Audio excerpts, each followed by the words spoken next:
Shadows in Zamboula by Robert E. Howard. 1. Drum begins. Peril hides in the house of Aram Baksheh. The speaker's voice quivered with earnestness, and his lean black-nailed fingers clawed at Conan's mightily muscled arm as he croaked his warning. He was a wiry, sunburnt man with a straggling black beard, and his ragged garments proclaimed him a nomad. He looked smaller and meaner than ever in contrast to the giant Cimmerian with his black brows, broad chest, and powerful limbs. They stood in a corner of the sword-maker's bazaar, and on either side of them flowed past the many-tongued, many-colored stream of the Zamboula streets, which is exotic, hybrid, flamboyant, and clamorous. Conan pulled his eyes back from following a bold-eyed, red-lipped Ghanara, whose short skirt bared her brown thigh at each insolent step, and frowned down at his importunate companion. "What do you mean by peril?" he demanded. The desert man glanced furtively over his shoulder before replying and lowered his voice. "Who can say? But desert men and travelers have slept in the house of Aram Baksh and never been seen or heard of again. What became of them? He swore they rose and went their way, and it is true that no citizen of the city has ever disappeared from his house. But no one saw the travelers again, and men say that goods and equipment recognized as theirs have been seen in the bazaars.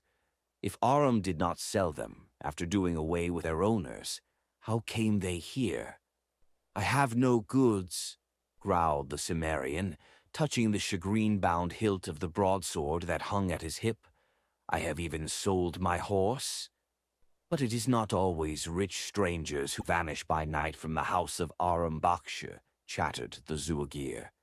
"Nay, poor desert men have slept there, because his score is less than that of the other taverns, and have been seen no more. Once a chief of the Zuagirs, whose son had thus vanished, complained to the satrap, Yungur Khan, who ordered the house searched by soldiers." "And they found a cellar full of corpses?" asked Conan in good-humored derision. "Nay, they found naught, and drove the chief from the city with threats and curses. But," he drew closer to Conan and shivered, "something else was found. At the edge of the desert, beyond the houses, there is a clump of palm trees, and within that grove there is a pit.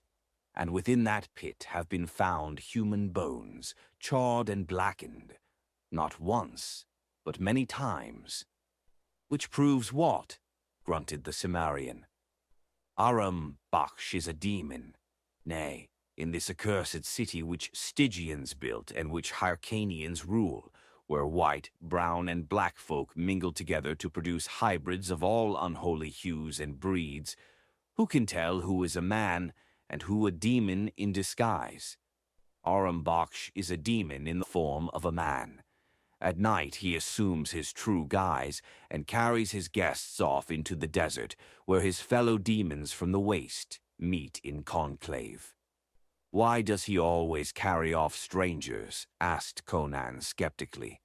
"Why, the people of the city would not suffer him to slay their people, but they care not for the strangers who fall into his hands. Conan, you are of the West, and know not the secrets of this ancient land. But, since the beginning of happenings, the demons of the desert have worshipped Yog, the lord of the empty abodes, with fire that devours human victims. Be warned, you have dwelt for many moons in the tents of the Zuagirs, and you are our brother. Go not to the house of Aram Baksheh." "Get out of sight," Conan said suddenly. "Yonder comes a squad of the city watch. If they see you, they may remember a horse that was stolen from the satrap's stable." The Zuagir gasped and moved convulsively. He ducked between a booth and a stone horse trough, pausing only long enough to chatter. "Be warned, my brother, there are demons in the house of Aram Baksheh." Then he darted down a narrow alley and was gone. Conan shifted his broad sword belt to his liking and calmly returned the searching stares directed at him by the squad of watchmen as they swung past. They eyed him curiously and suspiciously, for he was a man who stood out even in such a motley throng as crowded the winding streets of Zamboula. His blue eyes and alien features distinguished him from the eastern swarms, and the straight sword at his hip added point to the racial difference. The watchman did not accost him, but swung on down the street while the crowd opened a lane for them. They were a palish team, squat, hook-nosed, with blue-black beards sweeping their mailed breasts, mercenaries hired for work the ruling Turanians considered beneath themselves and no less hated by the mongrel population for that reason. Conan glanced at the sun, just beginning to dip behind the flat-topped houses on the western side of the bazaar, and, hitching once more at his belt, moved off in the direction of Aram Baksh's tavern. With a hillman's stride, he moved through the ever-shifting colors of the streets, where the ragged tunics of whining beggars brushed against the ermine-trimmed kehalets of lordly merchants, and the pearl-sewn satin of rich courtesans. Giant black slaves slouched along, jostling blue-bearded wanderers from the Shemitish cities, ragged nomads from the surrounding deserts, traders and adventurers from all the lands of the East. The native population was no less heterogeneous. Here, centuries ago, the armies of Stygia had come, carving an empire out of the eastern desert. Zamboula was but a small trading town then, lying amidst a ring of oases and inhabited by descendants of nomads. The Stygians built it into a city and settled it with their own people and with Shemite and Cushite slaves. The ceaseless caravans threading the desert from east to west and back again brought riches and more mingling of races. Then came the conquering Turanians, riding out of the east to thrust back the boundaries of Stygia. And now, for a generation, Zamboula had been Turan's westernmost outpost, ruled by a Turanian satrap. The babble of a myriad tongues smote on the Cimmerian's ears as the restless pattern of the Zamboula streets weaved about him, cleft now and then by a squad of clattering horsemen, the tall, supple warriors of Turan, with dark hawk faces, clinking metal and curved swords. The throng scampered from under their horses' hoofs, for they were the lords of Zamboula. But tall, somber Stygians, standing back in the shadows, glowered darkly, remembering their ancient glories. The hybrid population cared little whether the king who controlled their destinies dwelt in dark Kemi or gleaming Egrapur. Jungir Khan ruled Zamboula, and men whispered that Nafatari, the satrap's mistress, ruled Jungir Khan. But the people went their way, flaunting their myriad colors in the streets, bargaining, disputing, gambling, swilling, loving, as the people of Zamboula have done for all the centuries its towers and minarets have lifted over the sands of the Karamun. Bronze lanterns carved with leering dragons had been lighted in the streets before Conan reached the house of Aram Baksh. The tavern was the last occupied house on the street, which ran west. A wide garden enclosed by a wall, where date palms grew thick, separated it from the houses farther east. To the west of the inn stood another grove of palms, through which the street, now become a road, wound out into the desert. Across the road from the tavern stood a row of deserted huts, shaded by straggling palm trees, and occupied only by bats and jackals. As Conan came down the road, he wondered why the beggars, so plentiful in Zamboula, had not appropriated these empty houses for sleeping quarters. The lights ceased some distance behind him. Here were no lanterns except the one hanging before the tavern gate, only the stars, the soft dust of the road underfoot, and the rustle of the palm leaves in the desert breeze. Aram's gate did not open upon the road, but upon the alley which ran between the tavern and the garden of the date palms. Conan jerked lustily at the rope which depended from the bell beside the lantern, augmenting its clamor by hammering on the iron-bound teakwork gate with the hilt of his sword. A wicket opened in the gate, and a black face peered through. "Open, blast you," requested Conan. "I'm a guest. I've paid Aram for a room, and a room I'll have, by Crom." The black craned his neck to stare into the starlit road behind Conan, but he opened the gate without comment and closed it again behind the Cimmerian, locking and bolting it. The wall was unusually high, but there were many thieves in Zamboula, and a house on the edge of the desert might have to be defended against a nocturnal nomad raid. Conan strode through a garden where great pale blossoms nodded in the starlight, and entered the tap room where a Stygian, with the shaven head of a student, sat at a table brooding over nameless mysteries, and some nondescripts wrangled over a game of dice in a corner. Aram Baksh came forward, walking softly, a portly man with a black beard that swept his breast, a jutting hook nose, and small black eyes which were never still. "You wish food?" he asked. "Drink?" "I ate a joint of beef and a loaf of bread in the souk," grunted Conan. "Bring me a tankard of Gazan wine. I've got just enough left to pay for it." He tossed a copper coin on the wine-splashed board. "You did not win at the gaming tables?" "How could I, with only a handful of silver to begin with? I paid you for the room this morning because I knew I'd probably lose. I wanted to be sure I had a roof over my head tonight. I notice nobody sleeps in the streets in Zamboula. The very beggars hunt a niche they can barricade before dark. The city must be full of a particularly bloodthirsty brand of thieves." He gulped the cheap wine with relish, and then followed Aram out of the tap room. Behind him, the players halted their game to stare after him with a cryptic speculation in their eyes. They said nothing, but the Stygian laughed, a ghastly laugh of inhuman cynicism and mockery. The others lowered their eyes uneasily, avoiding one another's glance. The arts, studied by a Stygian scholar, are not calculated to make him share the feelings of a normal human being. Conan followed Aram down a corridor lighted by copper lamps, and it did not please him to note his host's noiseless tread. Aram's feet were clad in soft slippers, and the hallway was carpeted with thick Turanian rugs. But there was an unpleasant suggestion of stealthiness about the Zamboulan. At the end of the winding corridor, Aram halted at a door, across which a heavy iron bar rested in powerful metal brackets. This Aram lifted and showed the Cimmerian into a well-appointed chamber, the windows of which, Conan instantly noted, were small and strongly set with twisted bars of iron, tastefully gilded. There were rugs on the floor, a couch, after the Eastern fashion, and ornately carved stools. It was a much more elaborate chamber than Conan could have procured for the price nearer the center of the city, a fact that had first attracted him when, that morning, he discovered how slim a purse his roisterings for the past few days had left him. He had ridden into Zamboula from the desert a week before.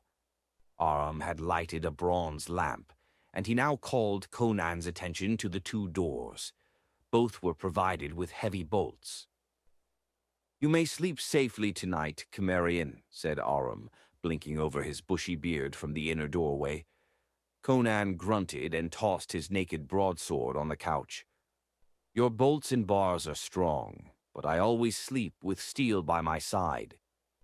Aram made no reply. He stood fingering his thick beard for a moment as he stared at the grim weapon. Then silently he withdrew, closing the door behind him. Conan shot the bolt into place, crossed the room, opened the opposite door, and looked out. The room was on the side of the house that faced the road running west from the city. The door opened into a small court that was enclosed by a wall of its own. The end walls, which shut it off from the rest of the tavern compound, were high and without entrances, but the wall that flanked the road was low, and there was no lock on the gate. Conan stood for a moment in the door, the glow of the bronze lamp behind him, looking down the road to where it vanished among the dense palms. Their leaves rustled together in the faint breeze. Beyond them lay the naked desert. Far up the street in the other direction, lights gleamed and the noises of the city came faintly to him. Here was only starlight, the whispering of the palm leaves, and beyond that low wall, the dust of the road and the deserted huts thrusting their flat roofs against the low stars. Somewhere beyond the palm groves a drum began. The garbled warnings of the Suagir returned to him, seeming somehow less fantastic than they had seemed in the crowded, sunlit streets. He wondered again at the riddle of those empty huts. Why did the beggars shun them? He turned back into the chamber, shut the door, and bolted it. The light began to flicker, and he investigated, swearing when he found the palm oil in the lamp was almost exhausted. He started to shout for Aram, then shrugged his shoulders and blew out the light. In the soft darkness he stretched himself, fully clad on the couch, his sinewy hand by instinct searching for and closing on the hilt of his broadsword.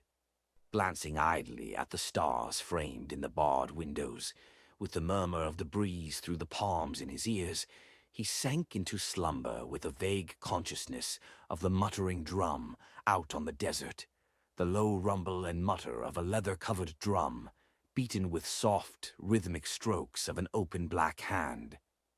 2. The night Skulkers. It was the stealthy opening of a door which awakened the Cimmerian.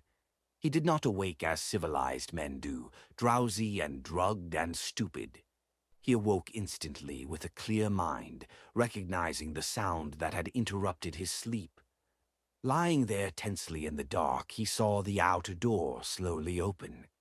In a widening crack of starlit sky, he saw framed a great black bulk, broad, stooping shoulders and a misshapen head blocked out against the stars. Conan felt the skin crawl between his shoulders. He had bolted that door securely. How could it be opening now save by supernatural agency? And how could a human being possess a head like that, outlined against the stars? All the tales he had heard in the Zuagir tents of devils and goblins came back to bead his flesh with clammy sweat. Now the monster slid noiselessly into the room, with a crouching posture and a shambling gait, and a familiar scent assailed the Cimmerian's nostrils, but did not reassure him, since Zuagir legendary represented demons as smelling like that. Noiselessly, Conan coiled his long legs under him. His naked sword was in his right hand, and when he struck it was as suddenly and murderously as a tiger lunging out of the dark. Not even a demon could have avoided that catapulting charge. His sword met and clove through flesh and bone, and something went heavily to the floor with a strangling cry. Conan crouched in the dark above it, sword dripping in his hand. Devil or beast or man, the thing was dead there on the floor. He sensed death as any wild thing senses it. He glared through the half-open door into the starlit court beyond. The gate stood open, but the court was empty. Conan shut the door but did not bolt it. Groping in the darkness, he found the lamp and lighted it. There was enough oil in it to burn for a minute or so. An instant later, he was bending over the figure that sprawled on the floor in a pool of blood. It was a gigantic black man, naked but for a loincloth. One hand still grasped a knotty-headed bludgeon. The fellow's kinky wool was built up into horn-like spindles with twigs and dried mud. This barbaric coiffure had given the head its misshapen appearance in the starlight. Provided with a clue to the riddle, Conan pushed back the thick red lips and grunted as he stared down at teeth filed to points. Woes! He understood now the mystery of the strangers who had disappeared from the house of Aram, the riddle of the black drum thrumming out there beyond the palm groves, and of that pit of charred bones, that pit where strange meat might be roasted under the stars, while black beasts squatted about to glut a hideous hunger. The man on the floor was a cannibal slave from Darfar. There were many of his kind in the city. Cannibalism was not tolerated openly in Zamboula, but Conan knew now why people locked themselves in so securely at night, and why even beggars shunned the open alleys and doorless ruins. He grunted in disgust as he visualized brutish black shadows skulking up and down the nighted streets, seeking human prey, and such men as Aram Baksh to open the doors to them. The innkeeper was not a demon. He was worse. The slaves from Darfar were notorious thieves. There was no doubt that some of their pilfered loot found its way into the hands of Aram Baksh, and in return he sold them human flesh. Conan blew out the light, stepped to the door and opened it, and ran his hand over the ornaments on the outer side. One of them was movable and worked the bolt inside. The room was a trap to catch human prey like rabbits, but this time, instead of a rabbit, it had caught a saber-toothed tiger. Conan returned to the other door, lifted the bolt, and pressed against it. It was immovable, and he remembered the bolt on the other side. Aram was taking no chances either with his victims or the men with whom he dealt. Buckling on his sword belt, the Cimmerian strode out into the court, closing the door behind him. He had no intention of delaying the settlement of his reckoning with Aram Baksh. He wondered how many poor devils had been bludgeoned in their sleep and dragged out of that room and down the road that ran through the shadowed palm groves to the roasting pit. He halted in the court. The drum was still muttering, and he caught the reflection of a leaping red glare through the groves. Cannibalism was more than a perverted appetite with the black men of Darfur. It was an integral element of their ghastly cult. The black vultures were already in conclave, but whatever flesh filled their bellies that night, it would not be his. To reach Aram Baksh, he must climb one of the walls which separated the small enclosure from the main compound. They were high, meant to keep out the man-eaters, but Conan was no swamp-bred black man. His thews had been steeled in boyhood on the sheer cliffs of his native hills. He was standing at the foot of the nearer wall when a cry echoed under the trees. In an instant, Conan was crouching at the gate, glaring down the road. The sound had come from the shadows of the huts across the road. He heard a frantic choking and gurgling such as might result from a desperate attempt to shriek with a black hand fastened over the victim's mouth. A close-knit clump of figures emerged from the shadows beyond the huts and started down the road. 3 huge black men carrying a slender, struggling figure between them. Conan caught the glimmer of pale limbs writhing in the starlight, even as, with a convulsive wrench, the captive slipped from the grasp of the brutal fingers and came flying up the road, a supple young woman, naked as the day she was born. Conan saw her plainly before she ran out of the road and into the shadows between the huts. The blacks were at her heels, and back in the shadows the figures merged, and an intolerable scream of anguish and horror rang out. Stirred to red rage by the ghoulishness of the episode, Conan raced across the road. Neither victim nor abductors were aware of his presence until the soft swish of the dust about his feet brought them about, and then he was almost upon them, coming with the gusty fury of a hill wind. 2 of the blacks turned to meet him, lifting their bludgeons, but they failed to estimate properly the speed at which he was coming.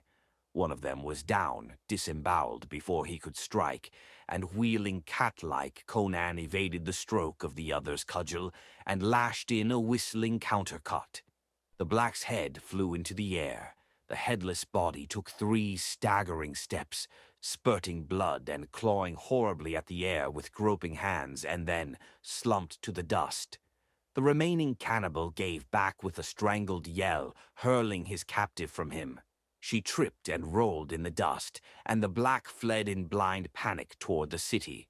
Conan was at his heels. Fear winged the black feet, but before they reached the easternmost hut, he sensed death at his back and bellowed like an ox in the slaughter yards. "Black dog of hell!" Conan drove his sword between the dusky shoulders with such vengeful fury that the broad blade stood out half its length from the black breast. With a choking cry, the black stumbled headlong, and Conan braced his feet and dragged out his sword as his victim fell. Only the breeze disturbed the leaves. Conan shook his head as a lion shakes its mane and growled his unsatiated bloodlust. But no more shapes slunk from the shadows, and before the huts the starlit road stretched empty. He whirled at the quick patter of feet behind him, but it was only the girl, rushing to throw herself on him and clasp his neck in a desperate grasp, frantic from terror of the abominable fate she had just escaped. "Easy, girl," he grunted. "You're all right. How did they catch you?" She sobbed something unintelligible.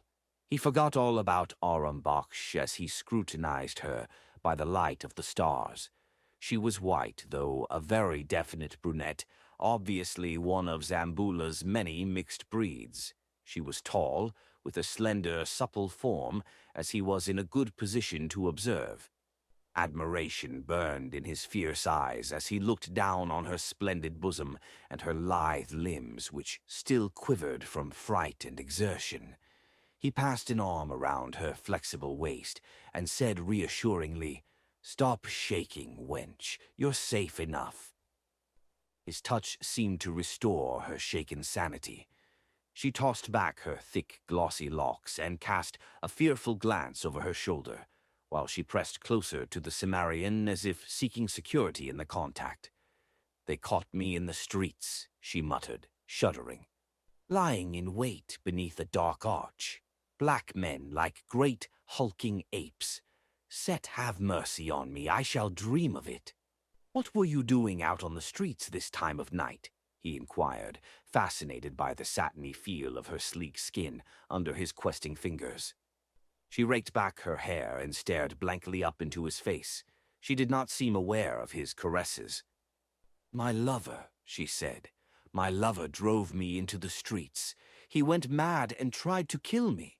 As I fled from him, I was seized by those beasts." "Beauty like yours might drive a man mad," quoth Conan, running his fingers experimentally through her glossy tresses. She shook her head like one emerging from a daze. She no longer trembled, and her voice was steady. "It was the spite of a priest of Totras Mek, the high priest of Hanuman, who desires me for himself, the dog." "No need to curse him for that," grinned Conan. "The old hyena has better taste than I thought." She ignored the bluff compliment. She was regaining her poise swiftly. "My lover is a young Turanian soldier. To spite me, Totras Mek gave him a drug that drove him mad. Tonight he snatched up a sword and came at me to slay me in his madness. But I fled from him into the streets. The Negroes seized me and brought me to this—" "What was that?" Conan had already moved. Soundlessly as a shadow, he drew her behind the nearest hut, beneath the straggling palms. They stood in tense stillness, while the low mutterings both had heard grew louder until voices were distinguishable.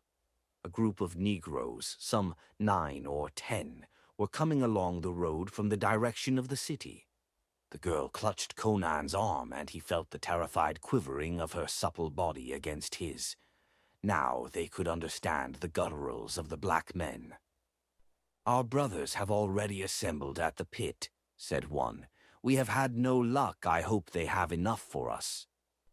"Aram promised us a man," muttered another, and Conan mentally promised Aram something. "Aram keeps his word," grunted yet another. "Many a man we have taken from his tavern, but we pay him well. I myself have given him 10 bales of silk I stole from my master. It was good silk by set." The blacks shuffled past, bare splay feet scuffing up the dust, and their voices dwindled down the road.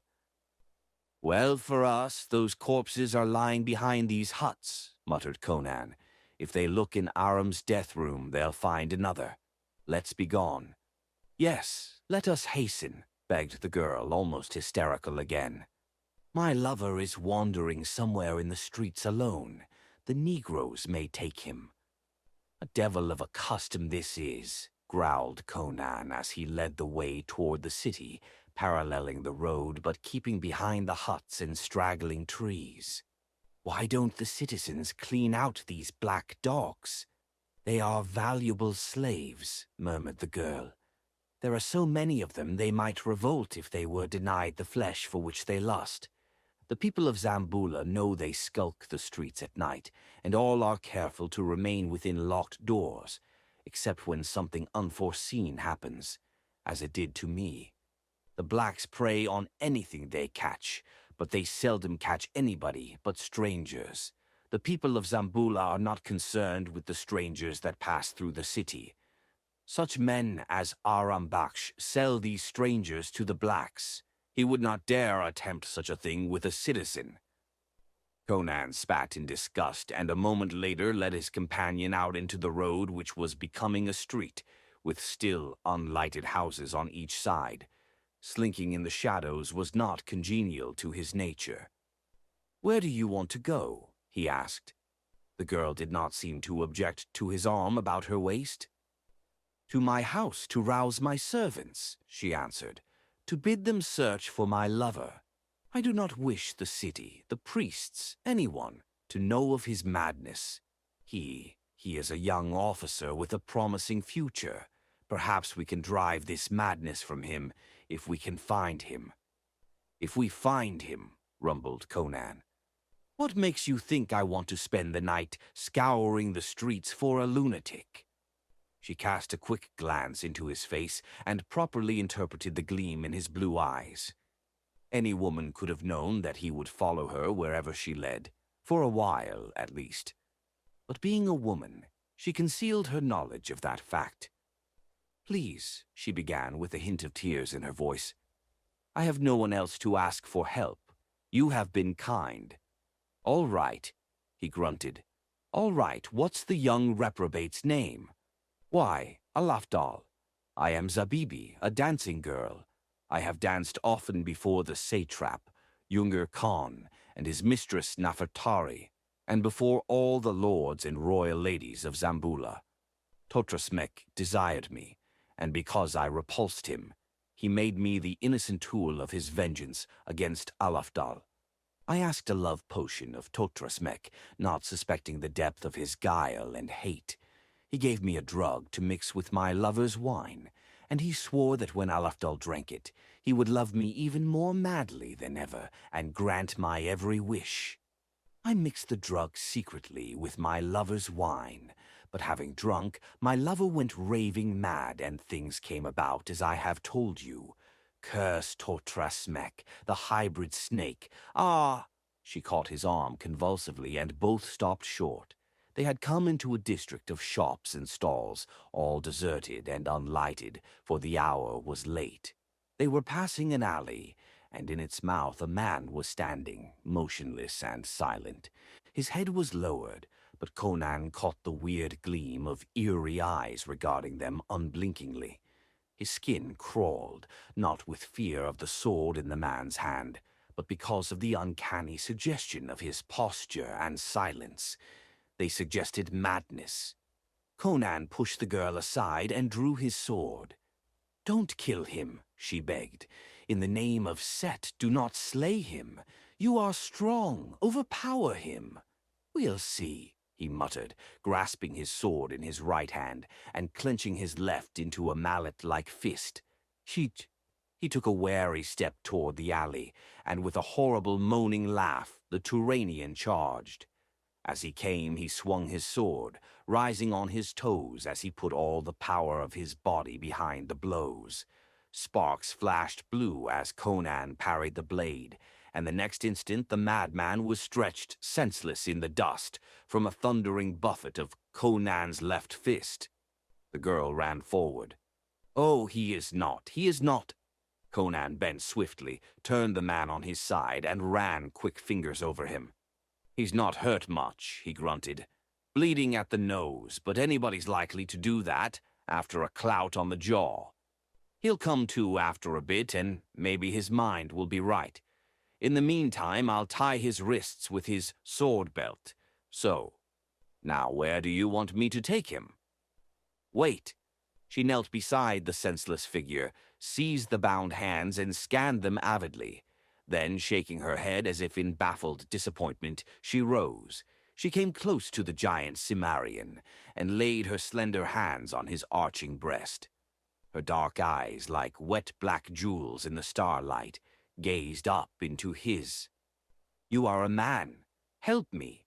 Totrasmek must die. Slay him for me." "And put my neck into a Turanian noose?" he grunted. "Nay." The slender arms, strong as pliant steel, were around his corded neck. Her supple body throbbed against his. "The Harkanians have no love for Totrasmek. The priests of Set fear him. He is a mongrel who rules men by fear and superstition. I worship Set, and the Turanians bow to Erlik, but Totrasmek sacrifices to Hanuman the Accursed. The Turanian lords fear his black arts and his power over the hybrid population, and they hate him. If he were slain in his temple at night, they would not seek his slayer very closely." "And what of his magic?" rumbled the Cimmerian. "You are a fighting man," she answered. "To risk your life is part of your profession." "For a price," he admitted. "There will be a price," she breathed, rising on tiptoe to gaze into his eyes. The nearness of her vibrant body drove a flame through his veins. The perfume of her breath mounted to his brain, but as his arms closed about her supple figure, she avoided them with a lithe movement, saying, "Wait. First serve me in this matter. Name your price." He spoke with some difficulty. "Pick up my lover," she directed, and the Cimmerian stooped and swung the tall form easily to his broad shoulder. At the moment he felt as if he could have toppled over younger Khan's palace with equal ease. The girl murmured an endearment to the unconscious man, and there was no hypocrisy in her attitude. She obviously loved Alafdal sincerely. Whatever business arrangements she made with Conan would have no bearing on her relationship with Alafdal. Women are more practical about these things than men. "Follow me." She hurried along the street while the Cimmerian strode easily after her, in no way discomfited by his limp burden. He kept a wary eye out for black shadows skulking under arches, but saw nothing suspicious. Doubtless the men of Darfar were all gathered at the roasting pit. The girl turned down a narrow side street and presently knocked cautiously at an arched door. Almost instantly a wicket opened in the upper panel, and a black face glanced out. She bent close to the opening, whispering swiftly. Bolts creaked in their sockets, and the door opened. A giant black man stood framed against the soft glow of a copper lamp. A quick glance showed Conan the gam man was not from Darfar. His teeth were unfiled, and his kinky hair was cropped close to his skull. He was from the Wadai. At a word from Zabibi, Conan gave the limp body into the black's arms and saw the young officer laid on a velvet divan. He showed no signs of returning consciousness. The blow that had rendered him senseless might have felled an ox. Zabibi bent over him for an instant, her fingers nervously twining and twisting. Then she straightened and beckoned the Cimmerian. The door closed softly. The locks clicked behind them, and the closing wicket shut off the glow of the lamps. In the starlight of the street, Zabibi took Conan's hand. Her own hand trembled a little. "You will not fail me?" He shook his maned head, massive against the stars. "Then follow me to Hanuman's shrine, and the gods have mercy on our souls." Along the silent streets they moved like phantoms of antiquity. They went in silence. Perhaps the girl was thinking of her lover lying senseless on the divan under the copper lamps, or was shrinking with fear of what lay ahead of them in the demon-haunted shrine of Hanuman. The barbarian was thinking only of the woman moving so supplely beside him. The perfume of her scented hair was in his nostrils. The sensuous aura of her presence filled his brain and left room for no other thoughts. Once they heard the clank of brass-shod feet and drew into the shadows of a gloomy arch, while a squad of Palestine watchmen swung past. There were 15 of them. They marched in close formation, pikes at the ready, and the rearmost men had their broad brass shields slung on their backs to protect them from a knife stroke from behind. The skulking menace of the black man-eaters was a threat even to armed men. As soon as the clang of their sandals had receded up the street, Conan and the girl emerged from their hiding place and hurried on. A few moments later, they saw the squat, flat-topped edifice they sought, looming ahead of them. The temple of Hanuman stood alone in the midst of a broad square, which lay silent and deserted beneath the stars. A marble wall surrounded the shrine with a broad opening directly before the portico. This opening had no gate or any sort of barrier. "Why don't the blacks seek their prey here?" muttered Conan. "There's nothing to keep them out of the temple." He could feel the trembling of Zabibi's body as she pressed close to him. "They fear Totras Mek, as all in Zamboula fear him, even Younger Khan and Nafertari. Come quickly before my courage flows from me like water." The girl's fear was evident, but she did not falter. Conan drew his sword and strode ahead of her as they advanced through the open gateway. He knew the hideous habits of the priests of the East and was aware that an invader of Hanuman's shrine might expect to encounter almost any sort of nightmare horror. He knew there was a good chance that neither he nor the girl would ever leave the shrine alive, but he had risked his life too many times before to devote much thought to that consideration. They entered a court paved with marble which gleamed whitely in the starlight. A short flight of broad marble steps led up to the pillared portico. The great bronze doors stood wide open as they had stood for centuries, but no worshippers burnt incense within. In the day, men and women might come timidly into the shrine and place offerings to the ape god on the black altar. At night, the people shunned the temple of Hanuman as hares shun the lair of the serpent. Burning censers bathed the interior in a soft, weird glow that created an illusion of unreality. Near the rear wall, behind the black stone altar, sat the god with his gaze fixed forever on the open door, through which for centuries his victims had come, dragged by chains of roses. A faint groove ran from the sill to the altar, and when Conan's foot felt it, he stepped away as quickly as if he had trodden upon a snake. That groove had been worn by the faltering feet of the multitude of those who had died screaming on that grim altar. Bestial in the uncertain light, Hanuman leered with his carven mask. He sat not as an ape would crouch, but cross-legged as a man would sit, but his aspect was no less simian for that reason. He was carved from black marble, but his eyes were rubies which glowed red and lustful as the coals of hell's deepest pits. His great hands lay upon his lap, palms upward, taloned fingers spread and grasping. In the gross emphasis of his attributes, in the leer of his satyr countenance, was reflected the abominable cynicism of the degenerate cult, which deified him. The girl moved around the image, making toward the back wall, and when her sleek flank brushed against a carven knee, she shrank aside and shuddered as if a reptile had touched her. There was a space of several feet between the broad back of the idol and the marble wall with its frieze of gold leaves. On either hand, flanking the idol, an ivory door under a gold arch was set in the wall. "Those doors open into each end of a hairpin-shaped corridor," she said hurriedly.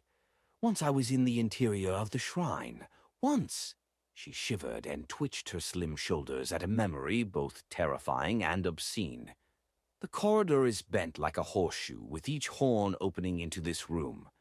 Totras Mek's chambers are enclosed within the curve of the corridor and open into it. But there is a secret door in this wall which opens directly into an inner chamber." She began to run her hands over the smooth surface, where no crack or crevice showed. Conan stood beside her, sword in hand, glancing warily about him. The silence, the emptiness of the shrine, with imagination picturing what might lie behind that wall, made him feel like a wild beast nosing a trap. Ah, the girl had found a hidden spring at last. A square opening gaped blackly in the wall. "Set!" she screamed, and even as Conan leapt toward her, he saw that a great misshapen hand had fastened itself in her hair. She was snatched off her feet and jerked headfirst through the opening. Conan, grabbing ineffectually at her, felt his fingers slip from a naked limb, and in an instant she had vanished and the wall showed blank as before. Only from beyond it came briefly the muffled sounds of a struggle, a scream faintly heard, and a low laugh that made Conan's blood congeal in his veins.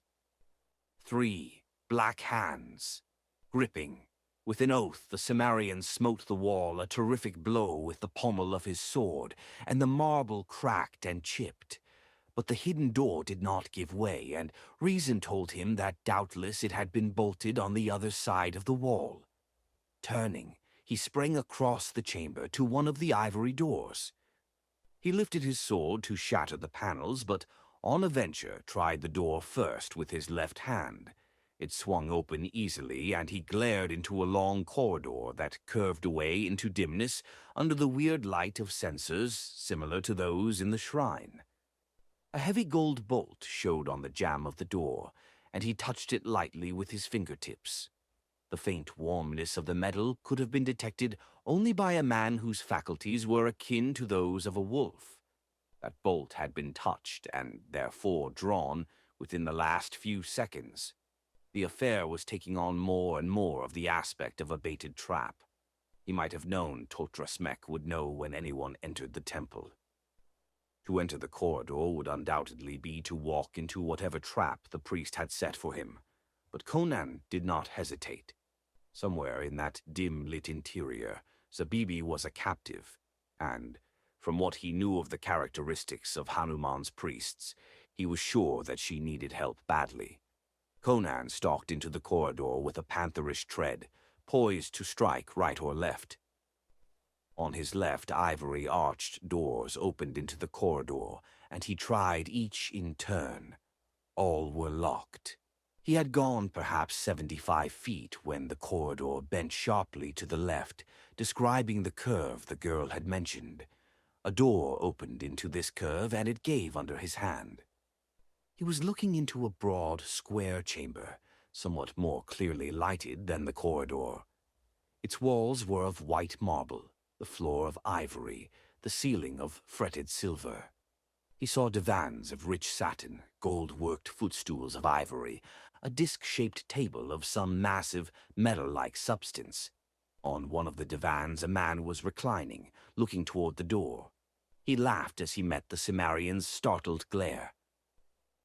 This man was naked except for a loincloth and high-strapped sandals. He was brown-skinned, with close-cropped black hair and restless black eyes that set off a broad, arrogant face. In girth and breadth he was enormous, with huge limbs on which the great muscles swelled and rippled at each slightest movement. His hands were the largest Conan had ever seen. The assurance of gigantic physical strength colored his every action and inflection. "Why not enter, barbarian?" he called mockingly with an exaggerated gesture of invitation. Conan's eyes began to smolder ominously, but he trod warily into the chamber, his sword ready. "Who the devil are you?" he growled. "I am Baal Peteor," the man answered. "Once, long ago, and in another land, I had another name. But this is a good name, and why Totrasmek gave it to me, any temple wench can tell you." "So you're his dog," grunted Conan. "Well, curse your brown hide, Baal Peteor. Where's the wench you jerked through the wall?" "My master entertains her," laughed Baal Peteor. "Listen." From beyond a door opposite the one by which Conan had entered, there sounded a woman's scream, faint and muffled in the distance. "Blast your soul!" Conan took a stride toward the door, then wheeled with his skin tingling. Baal Peteor was laughing at him, and that laugh was edged with menace that made the hackles rise on Conan's neck and sent a red wave of murder lust driving across his vision. He started toward Baal Pteor, the knuckles on his sword hand showing white. With a swift motion, the brown man threw something at him, a shining crystal sphere that glistened in the weird light. Conan dodged instinctively, but miraculously the globe stopped short in midair, a few feet from his face. It did not fall to the floor. It hung suspended, as if by invisible filaments, some 5 feet above the floor, and as he glared in amazement, it began to rotate with growing speed, and as it revolved it grew, expanded, became nebulous. It filled the chamber, it enveloped him, it blotted out furniture, walls, the smiling countenance of Baal Pteor. He was lost in the midst of a blinding bluish blur of whirling speed. Terrific winds screamed past Conan, tugging, tearing at him, striving to wrench him from his feet, to drag him into the vortex that spun madly before him. With a choking cry, Conan lurched backward, reeled, felt the solid wall against his back. At the contact, the illusion ceased to be. The whirling titanic sphere vanished like a bursting bubble. Conan reeled upright in the silver-ceilinged room, with a gray mist coiling about his feet, and saw Baal Pteor lolling on the divan, shaking with silent laughter. "Son of a slut!" Conan lunged at him, but the mist swirled up from the floor, blotting out that giant brown form. Groping in a rolling cloud that blinded him, Conan felt a rending sensation of dislocation, and then room and mist and brown man were gone together. He was standing alone among the high reeds of a marshy fen, and a buffalo was lunging at him, head down. He leaped aside from the ripping scimitar-curved horns and drove his sword in behind the foreleg, through ribs and heart. And then it was not a buffalo dying there in the mud, but the brown-skinned Baal, Pteor. With a curse, Conan struck off his head, and the head soared from the ground and snapped beast-like tusks into his throat. For all his mighty strength, he could not tear it loose. He was choking, strangling. Then there was a rush and roar through space, the dislocating shock of an immeasurable impact. And he was back in the chamber with Baal Pteor, whose head was once more set firmly on his shoulders, and who laughed silently at him from the divan. "Mesmerism," muttered Conan, crouching and digging his toes hard against the marble. His eyes blazed. This brown dog was playing with him, making sport of him. But this mummery, this child's play of mists and shadows of thought, it could not harm him. He had but to leap and strike, and the brown acolyte would be a mangled corpse under his heel. This time, he would not be fooled by shadows of illusion. But he was. A blood-curdling snarl sounded behind him, and he wheeled and struck in a flash at the panther, crouching to spring on him from the metal-colored table. Even as he struck, the apparition vanished, and his blade clashed deafeningly on the adamantine surface. Instantly, he sensed something abnormal. The blade stuck to the table. He wrenched at it savagely. It did not give. This was no mesmeristic trick. The table was a giant magnet.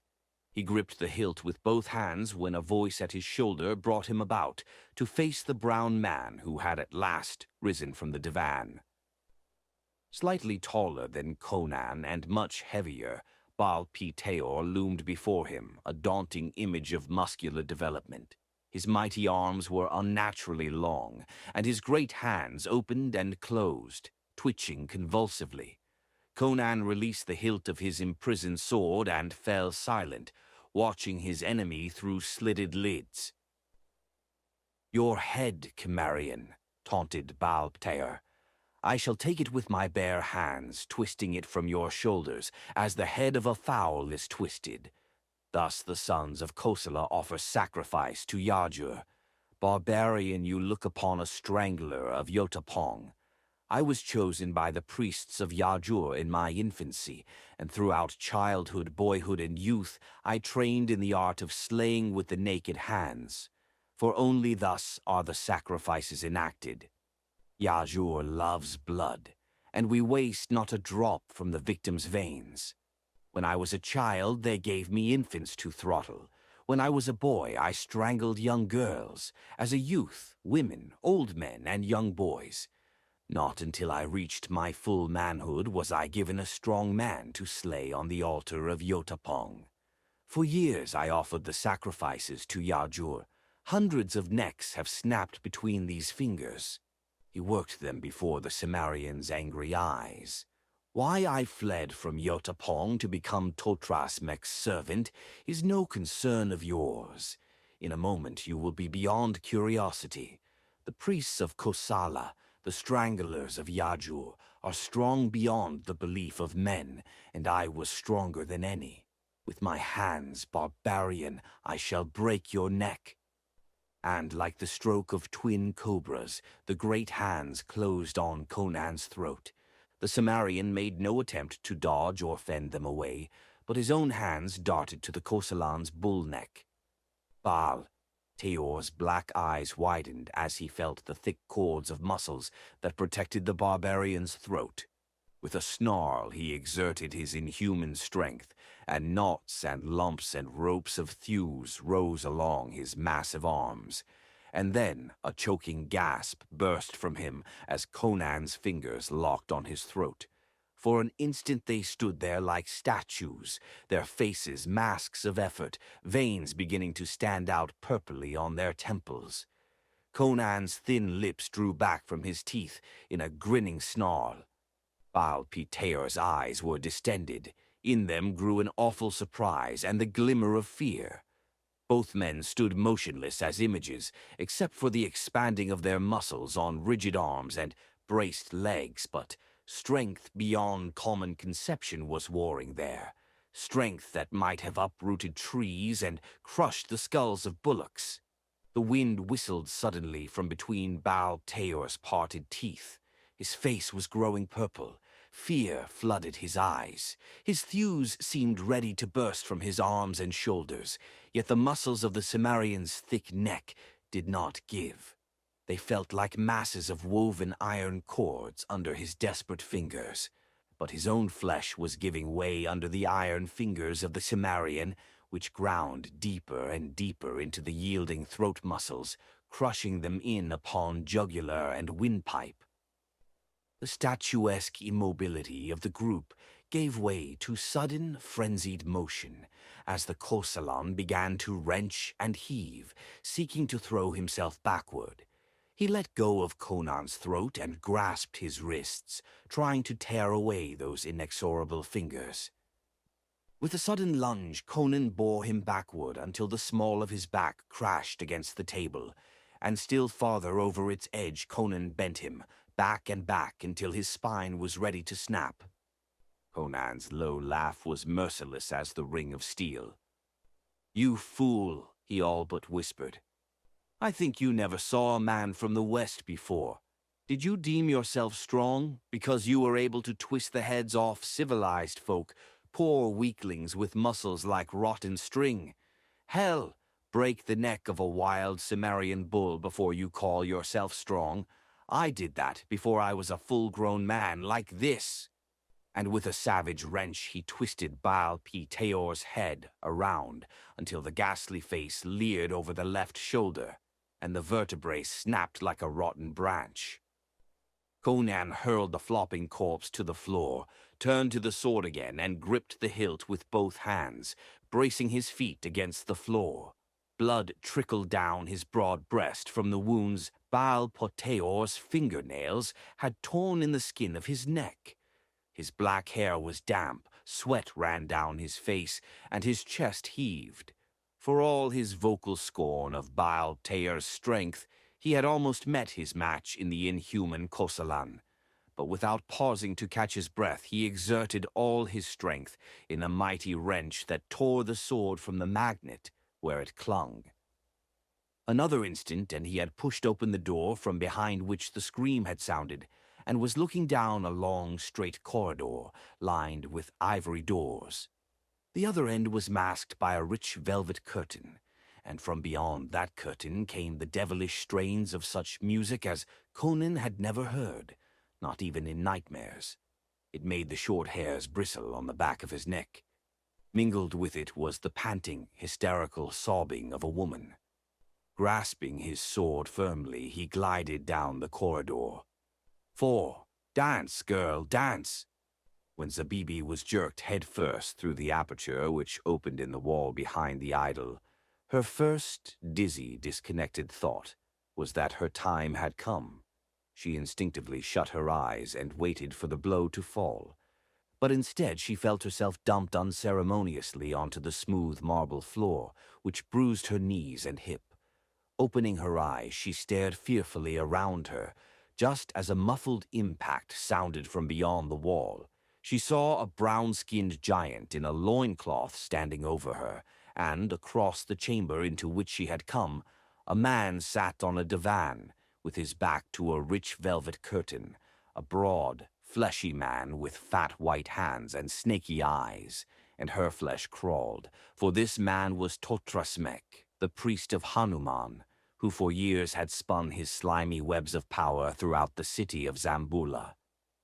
"The barbarian seeks to batter his way through the wall," said Totrasmek sardonically, "but the bolt will hold." The girl saw that a heavy golden bolt had been shot across the hidden door, which was plainly discernible from this side of the wall.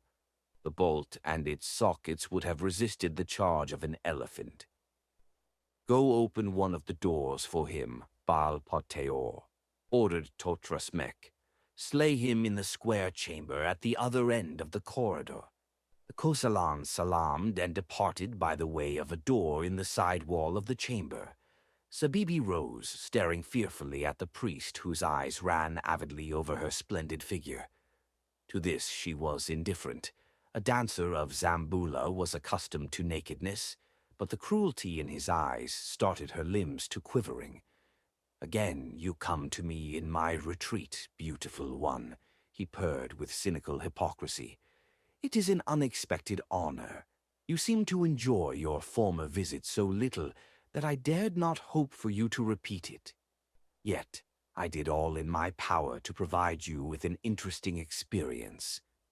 For a Zamboulan dancer to blush would be an impossibility, but a smolder of anger mingled with the fear in Zabibi's dilated eyes. "Fat pig, you know I did not come here for love of you." "No," laughed Totrasmek. "You came like a fool, creeping through the night with a stupid barbarian to cut my throat. Why should you seek my life?" "You know why," she cried, knowing the futility of trying to dissemble. "You are thinking of your lover," he laughed. "The fact that you are here seeking my life shows that he quaffed the drug I gave you. Well, did you not ask for it? And did I not send what you asked for out of the love I bear you? I asked you for a drug that would make him slumber harmlessly for a few hours," she said bitterly. "And you sent your servant with a drug that drove him mad. I was a fool ever to trust you. I might have known your protestations of friendship were lies, to disguise your hate and spite." "Why did you wish your lover to sleep?" he retorted. "So you could steal from him the only thing he would never give you. The ring with the jewel men call the Star of Corella, the star stolen from the Queen of Ophir, who would pay a roomful of gold for its return. He would not give it to you willingly, because he knew that it holds a magic which, when properly controlled, will enslave the hearts of any of the opposite sex. You wished to steal it from him, fearing that his magicians would discover the key to that magic, and he would forget you in his conquests of the queens of the world. You would sell it back to the Queen of Ophir, who understands its power and would use it to enslave men, as she did before it was stolen." "And why did you want it?" she demanded sulkily. "I understand its powers. It would increase the power of my arts." "Well," she snapped, "you have it now. I have the Star of Corella. Nay, you err." "Why bother to lie?" she retorted bitterly. "He had it on his finger when he drove me into the streets. He did not have it when I found him again. Your servant must have been watching the house and have taken it from him after I escaped him. To the devil with it. I want my lover back sane and whole. You have the ring. You have punished us both. Why do you not restore his mind to him? Can you?" "I could," he assured her in evident enjoyment of her distress. He drew a phial from among his robes. "This contains the juice of the golden lotus. If your lover drank it, he would be sane again. Yes, I will be merciful. You have both thwarted and flouted me, not once, but many times. He has constantly opposed my wishes. But I will be merciful. Come and take the phial from my hand." She stared at Totrasmek, trembling with eagerness to seize it, but fearing it was but some cruel jest. She advanced timidly with a hand extended, and he laughed heartlessly and drew back out of her reach. Even as her lips parted to curse him, some instinct snatched her eyes upward. From the gilded ceiling, 4 jade-hued vessels were falling. She dodged, but they did not strike her. They crashed to the floor about her, forming the 4 corners of a square, and she screamed and screamed again. For out of each ruin reared the hooded head of a cobra, and one struck at her bare leg. Her convulsive movement to evade it brought her within reach of the one on the other side, and again she had to shift like lightning to avoid the flash of its hideous head. She was caught in a frightful trap. All 4 serpents were swaying and striking at foot, ankle, calf, knee, thigh, hip, whatever portion of her voluptuous body chanced to be nearest to them, and she could not spring over them or pass between them to safety. She could only whirl and spring aside and twist her body to avoid the strokes, and each time she moved to dodge one snake, the motion brought her within range of another, so that she had to keep shifting with the speed of light. She could move only a short space in any direction, and the fearful hooded crests were menacing her every second. Only a dancer of Zamboula could have lived in that grisly square. She became herself a blur of bewildering motion. The heads missed her by hair's breadths, but they missed as she pitted her twinkling feet, flickering limbs and perfect eye against the blinding speed of the scaly demons her enemy had conjured out of thin air. Somewhere a thin whining music struck up, mingling with the hissing of the serpents, like an evil night wind blowing through the empty sockets of a skull. Even in the flying speed of her urgent haste, she realized that the darting of the serpents was no longer at random. They obeyed the grisly piping of the eerie music. They struck with a horrible rhythm, and perforce her swaying, writhing, spinning body attuned itself to their rhythm. Her frantic motions melted into the measures of a dance, compared to which the most obscene tarantella of Zamora would have seemed sane and restrained. Sick with shame and terror, Zabibi heard the hateful mirth of her merciless tormentor. "The dance of the cobras, my lovely one," laughed Totrasmek. "So maidens danced in the sacrifice to Hanuman centuries ago, but never with such beauty and suppleness. Dance, girl, dance. How long can you avoid the fangs of the poison people? Minutes, hours. You will weary at last, your swift, sure feet will stumble, your legs falter, your hips slow in their rotations. Then the fangs will begin to sink deep into your ivory flesh." Behind him the curtain shook as if struck by a gust of wind, and Totrasmek screamed. His eyes dilated and his hands caught convulsively at the length of bright steel which jutted suddenly from his breast. The music broke off short. The girl swayed dizzily in her dance, crying out in dreadful anticipation of the flickering fangs, and then only 4 wisps of harmless blue smoke curled up from the floor about her as Totrasmek sprawled headlong from the divan. Conan came from behind the curtain, wiping his broad blade. Looking through the hangings, he had seen the girl dancing desperately between 4 swaying spirals of smoke, but he had guessed that their appearance was very different to her. He knew he had killed Totrasmek. Zabibi sank down on the floor, panting, but even as Conan started toward her, she staggered up again, though her legs trembled with exhaustion. "The file!" she gasped. "The file!" Totrasmek still grasped it in his stiffening hand. Ruthlessly, she tore it from his locked fingers, and then began frantically to ransack his garments. "What the devil are you looking for?" Conan demanded. "A ring. He stole it from Alafdul. He must have, while my lover walked in madness through the streets. Set's devils." She had convinced herself that it was not on the person of Totrasmek. She began to cast about the chamber, tearing up divan covers and hangings and upsetting vessels. She paused and raked a damp lock of hair out of her eyes. "I forgot Baal Pater." "He's in hell with his neck broken," Conan assured her. She expressed vindictive gratification at the news, but an instant later swore expressively. "We can't stay here. It's not many hours until dawn. Lesser priests are likely to visit the temple at any hour of the night, and if we're discovered here with his corpse, the people will tear us to pieces. The Turanians could not save us." She lifted the bolt on the secret door, and a few moments later they were in the streets and hurrying away from the silent square where brooded the age-old shrine of Hanuman. In a winding street a short distance away, Conan halted and checked his companion with a heavy hand on her naked shoulder. "Don't forget there was a price." "I have not forgotten." She twisted free. "But we must go to Alaftal first." A few minutes later the black slave let them through the wicket door. The young Turanian lay upon the divan, his arms and legs bound with heavy velvet ropes. His eyes were open, but they were like those of a mad dog, and foam was thick on his lips.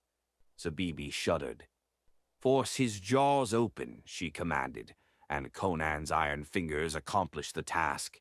Zabibi emptied the file down the maniac's gullet. The effect was like magic. Instantly he became quiet. The glare faded from his eyes. He stared up at the girl in a puzzled way, but with recognition and intelligence. Then he fell into a normal slumber. "When he awakes, he will be quite sane," she whispered, motioning to the silent slave.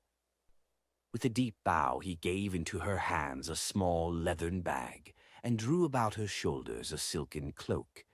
Her manner had subtly changed when she beckoned Conan to follow her out of the chamber. In an arch that opened on the street, she turned to him, drawing herself up with a new regality. "I must now tell you the truth," she said. "I am not Zabibi, I am Nafatari, and he is not Alaftal, a poor captain of the guardsmen. He is Jungir Khan, satrap of Zamboula." Conan made no comment. His scarred, dark countenance was immobile. "I lied to you because I dared not divulge the truth to anyone," she said. "We were alone when Jungir Khan went mad. None knew of it but myself.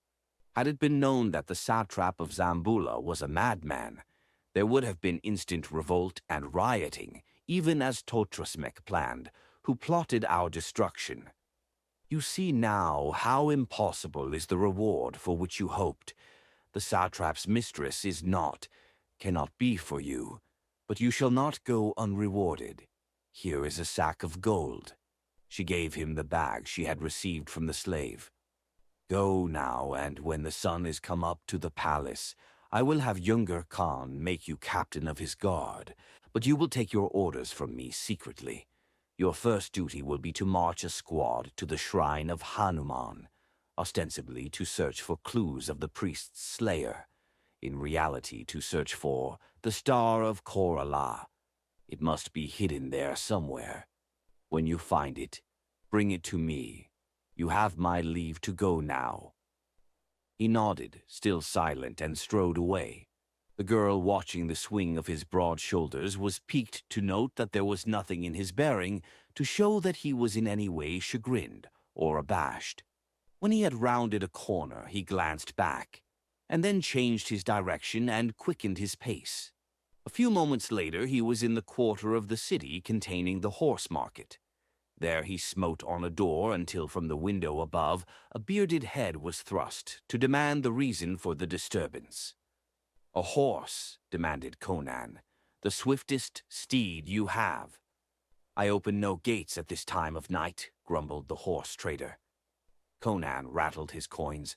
"Dog's son, knave, don't you see I'm white and alone? Come down before I smash your door." Presently, on a bay stallion, Conan was riding toward the house of Aram Baksh. He turned off the road into the alley that lay between the tavern compound and the date palm garden, but he did not pause at the gate. He rode on to the northeast corner of the wall, then turned and rode along the north wall to halt within a few paces of the northwest angle. No trees grew near the wall, but there were some low bushes. To one of these he tied his horse and was about to climb into the saddle again, when he heard a low muttering of voices beyond the corner of the wall. Drawing his foot from the stirrup, he stole to the angle and peered around it. 3 men were moving down the road toward the palm groves, and from their slouching gait, he knew they were Negroes. They halted at his low call, bunching themselves as he strode toward them, his sword in his hand. Their eyes gleamed whitely in the starlight. Their brutish lust shone in their ebony faces, but they knew their 3 cudgels could not prevail against his sword, just as he knew it. "Where are you going?" he challenged. "To bid our brothers put out the fire in the pit beyond the groves," was the sullen, guttural reply. "Aram Baksh promised us a man, but he lied. We found one of our brothers dead in the trap chamber. We go hungry this night." "I think not," smiled Conan. "Aram Baksh will give you a man. Do you see that door?" He pointed to a small, iron-bound portal set in the midst of the western wall. "Wait there. Aram Baksh will give you a man." Backing warily away until he was out of reach of a sudden bludgeon blow, he turned and melted around the northwest angle of the wall. Reaching his horse, he paused to ascertain that the blacks were not sneaking after him, and then he climbed into the saddle and stood upright on it, quieting the uneasy steed with a low word. He reached up, grasped the coping of the wall, and drew himself up and over. There he studied the grounds for an instant. The tavern was built in the southwest corner of the enclosure, the remaining space of which was occupied by groves and gardens. He saw no one in the grounds. The tavern was dark and silent, and he knew all the doors and windows were barred and bolted. Conan knew that Aram Baksh slept in a chamber that opened into a cypress-bordered path that led to the door in the western wall. Like a shadow, he glided among the trees, and a few moments later he rapped lightly on the chamber door. "What is it?" asked a rumbling voice within. "Aram Baksh," hissed Conan. "The blacks are stealing over the wall." Almost instantly the door opened, framing the tavern keeper, naked but for his shirt, with a dagger in his hand. He craned his neck to stare into the Cimmerian's face. "What tale is this? You!" Conan's vengeful fingers strangled the yell in his throat. They went to the floor together, and Conan wrenched the dagger from his enemy's hand. The blade glinted in the starlight, and blood spurted. Aram Baksh made hideous noises, gasping and gagging on a mouthful of blood. Conan dragged him to his feet, and again the dagger slashed, and most of the curly beard fell to the floor, still gripping his captive's throat, for a man can scream incoherently even with his tongue slit. Conan dragged him out of the dark chamber and down the cypress-shadowed path to the iron-bound door in the outer wall. With one hand he lifted the bolt and threw the door open, disclosing the 3 shadowy figures which waited like black vultures outside. Into their eager arms Conan thrust the innkeeper. A horrible blood-choked scream rose from the Zamboulan's throat, but there was no response from the silent tavern. The people there were used to screams outside the wall. Aram Baksh fought like a wild man, his distended eyes turned frantically on the Cimmerian's face. He found no mercy there. Conan was thinking of the scores of wretches who owed their bloody doom to this man's greed.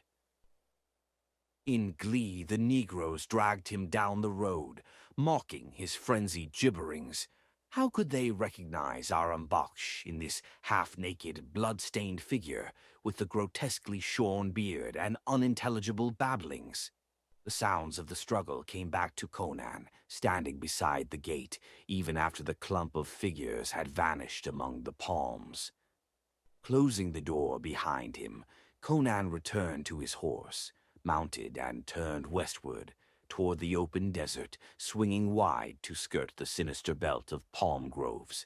As he rode, he drew from his belt a ring in which gleamed a jewel that snared the starlight in a shimmering iridescence. He held it up to admire it, turning it this way and that. The compact bag of gold pieces clinked gently at his saddle bow, like a promise of the greater riches to come. I wonder what she'd say if she knew I recognized her as Nafertari and him as Younger Khan the instant I saw them, he mused. I knew the star of Korala too. There'll be a fine scene if she ever guesses that I slipped it off his finger while I was tying him with his sword belt. But they'll never catch me with the start I'm getting. He glanced back at the shadowy palm groves, among which a red glare was mounting. A chanting rose to the night, vibrating with savage exultation, and another sound mingled with it, a mad, incoherent screaming, a frenzied gibbering in which no words could be distinguished. The noise followed Conan as he rode westward beneath the paling stars.